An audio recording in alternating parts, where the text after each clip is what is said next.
I think sometimes founders are like a dog on a trail. They've got their nose to the ground and they're following a path forward. They've got an objective, they know what they're trying to do, and they're making tracks. And then suddenly, squirrel!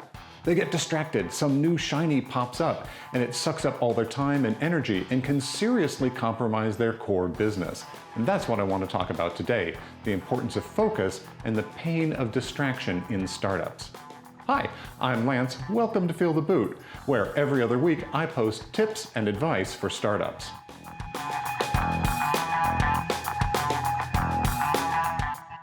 I was recently talking to an entrepreneur about their company, and they were asking me if they needed to go out of their way to look for an opportunity to pivot because they'd just seen my episode on pivots. And I explained that that's not what I was trying to say at all. I was saying that you want to be open to pivots. If you discover there's something wrong with your core business, or you learn that there's an amazing real opportunity that's much better than what you're doing. But it's still important to stay on track. And he said, I think you need to do an episode on that, on how to stay focused in a startup. So that's what this is. We're all surrounded by so many different kinds of distraction all the time, in social media, on TV, in the news, in print media even, all kinds of new things that can draw you off your core path. There can be new markets, new technologies, new platforms, new tech stacks, new development environments, new development methodologies. Right? There are always new things that can draw your time. You say, oh, we really ought to implement that, or we ought to try this, or maybe go in that direction. They're coming at you constantly. Technologists or engineering entrepreneurs are particularly vulnerable to this problem with technological distractions. They see some new programming language and, it's going to be 2% faster. I really want to implement it, or I want to learn it, and it's an excuse to go do something in that language. But of course, as soon as you start doing that, it disrupts everything else in the business. New markets can be another big distraction. Suddenly you realize that there's a whole group of people that you hadn't been thinking about before who need something pretty similar to what you're already building. And you think to yourself, it can't be that much trouble to build a special variant of the product or add some new features just for them, right? Even existing customers can drive distraction, where you've got some customer, often a large customer, who comes to you and says, we really wish that your product did this special thing. It had this additional feature, and could you add it for me? And as a big customer, you have a huge incentive and desire to please them. You want to go and implement that thing for them. It's really important to ask, is this something that other people want? Is this a generally needed feature, or is this something that's going to be just specific to this one customer? And you may want to even ask, who else would need this kind of thing? At the end of the day, it's always important to think about all of these feature requests and new possible directions in terms of the broader context of your product roadmap and the larger market that you want to serve.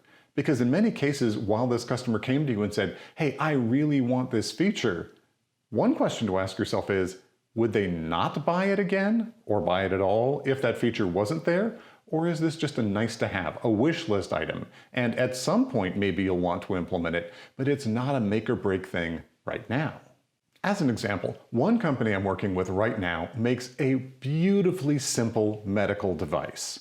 And they're finding a lot of customers that are interested in it. It's cheap, easy to deploy, easy to make. It's already been tested. They already have good data around it. But they found a new customer who really wants to put data tracking on it. So they want to put motion sensors in the device, and they want to put networking in the device so they can capture data about how it's used.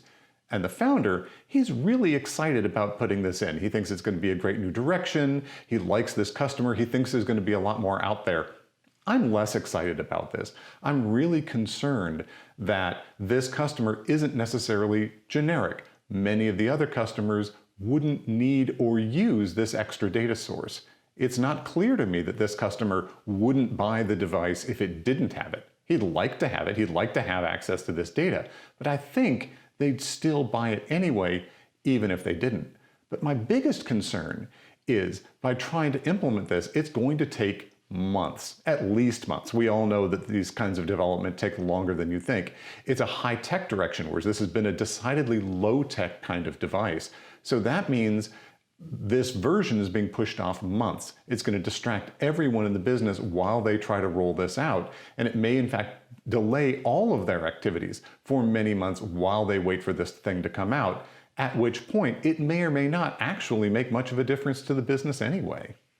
Of course, another source of distraction is advisors, like me. We can come up with tons of ideas for the companies we're talking to. We're sitting on the outside, and so we see all kinds of different opportunities and market directions, and we'll often feed these to the founders, whether or not it's things that they have time or bandwidth to act on. And so as a founder, when you're working with an advisor, it's important to push back sometimes to ask, is this just an FYI, something I should be aware of and thinking of? Or is this something that you're saying, I really need to drop everything and try to implement now? And if that's the case, let's really make sure we think through the value of making that change and what the cost and implications are of reallocating resources. Now, one of the reasons these distractions are so tempting to entrepreneurs and to founders is because the grass is almost always greener in that unexplored field over there. You know where all the rocks and pitfalls and problems are in the fields that you're plowing now, right? You're exploring them, you're experiencing them, you know the pain points all over the place. Whereas when you look at a new market, a new area, a new way of doing technology, you haven't experienced the pain yet. And so we humans tend to assume that it's going to be easier. We believe the marketing hype or whatever of that other side, and so we're tempted to go in that direction, which sort of indicates a general rule. You don't want to go after a new opportunity unless it's much larger than what you're doing now, because all of the costs and associated switching efforts, as well as the fact that you're probably underestimating the difficulty of doing that new thing, suggest it can't just be a marginal improvement over what you're doing now. So it's really critical for entrepreneurs to focus, because fundamentally, any startup environment is really short on cash and time and other resources. Everything's in short supply in a startup, and you've got to be really careful where you allocate it, because it is at some level a zero-sum game. If you apply resources in one place, they're not going somewhere else. Focus allows you to take what resources you have and put them all on exactly the core efforts that are most important to the success of the business. And the fewer of those there are, the more you can apply resources to the remaining ones to get those done and done well. After all, completing the perfect minimum viable product and being able to get it in front of users, polished it, work out exactly what they need in those one or two capabilities inside of it can really launch your business. Adding 7 or 8 other somewhat extraneous features to it probably don't make a difference, and in many cases will undercut your efforts on that core offering.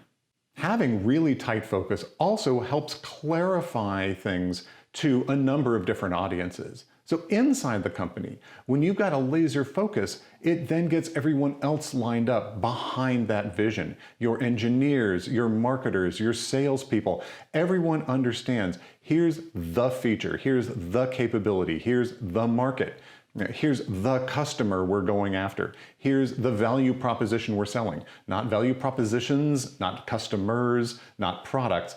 That single point of focus on all dimensions then flows throughout the entire organization, and people can self-navigate to that. Your engineers will know not to suggest some random feature that doesn't directly contribute to that core capability, that core market, that core customer. All of those things can align. Whereas if you've got a fuzzy vision, it's very hard to know what might or might not fit within those guidelines. A second audience that focus helps is your potential investors. When you're reaching out to someone to invest in your company, they want to know what it is you do.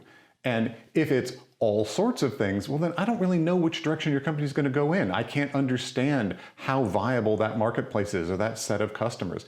I want to really know exactly what you're going after and where your vision is. Now, of course, I know there may be a pivot in there too, but at least I want to get where you're going right now.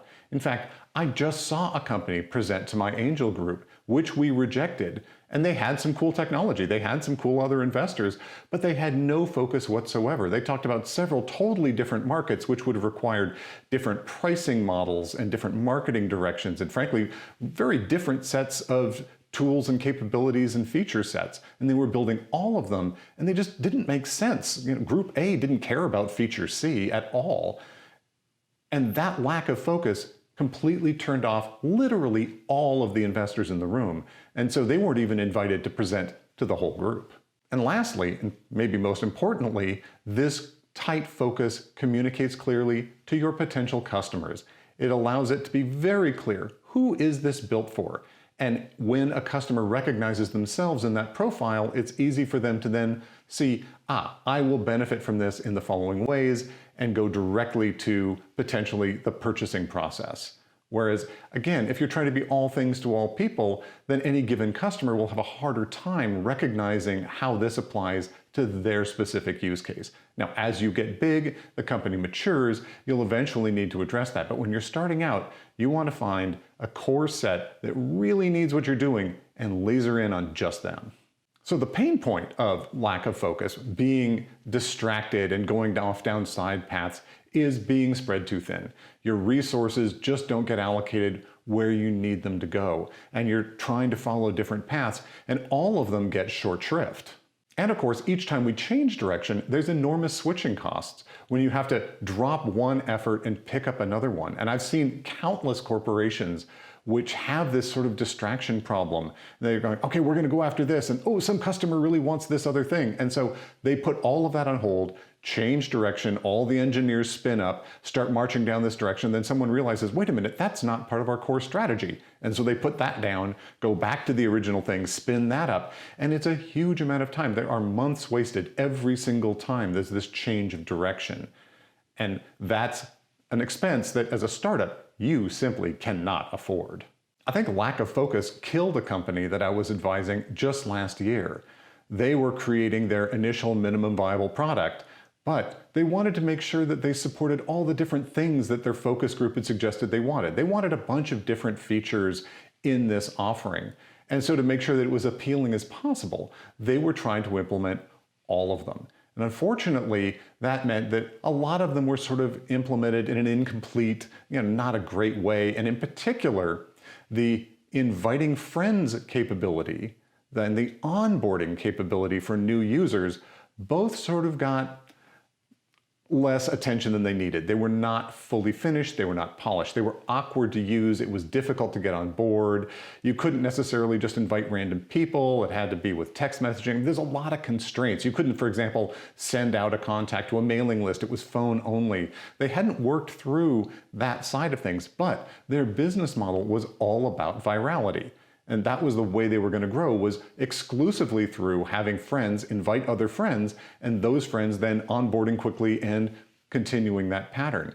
And so of all the features that they needed to have really honed and perfected, it was the sharing and onboarding, in addition to just the bare minimum core functionality that would make someone actually want to use the tool and invite friends to it. The other stuff was neat, it was nice to have, it made great demos. But because they couldn't make that onboarding work, when they started to launch, the virality failed completely, and while they were trying to retool, they ran out of money. So really, it's all about balance. A founder needs to be able to strike that balance between focus and flexibility. It's like my old Tai Chi teacher used to say. When I was doing a move, he'd say, at this point your arm needs to be straight but not straight, and bent but not bent, which I found confusing and not helpful, until I finally understood what he was getting at. It's a very subtle, knife edge kind of balance between the two. So you need to stay laser focused on your core objectives, on your strategic direction, on just the minimum number of features you need to be implementing, and the specific audience and the specific customers, right up until that moment that you change that direction.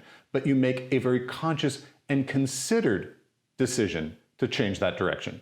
Not one out of immediate distraction, not one because it's a shiny, but because you've actually done the work and the homework and understood, here's why this is a much better direction and we have to move off in this new path. So my piece of Zen wisdom along the lines of my Tai Chi teacher might be, you need to be as laser focused as you possibly can, but not more so. It's not a wholly original thought that it's more important what you choose not to do than what you choose to do. And that's because there are vastly more things that you could possibly do than you have time to do. So at the end of the day, you're saying no to almost all of the opportunities, even if you barely consider them. You need to be focused really closely on the few things that you actually can accomplish. And as a startup, it's really very few, so you can do a good job on those. And when it comes time to change direction, to do a pivot, make sure you've thought that through. It's not a distraction. It's something that you have considered and analyzed, and it's careful and intentional and squirrel. Thanks for watching this episode of Feel the Boot. I hope you found it useful and interesting, and if so, please like, subscribe, ring the bell, all the usual, but most importantly, please share this with other founders. The community of entrepreneurs is really powerful, and we all need as much help as we can get.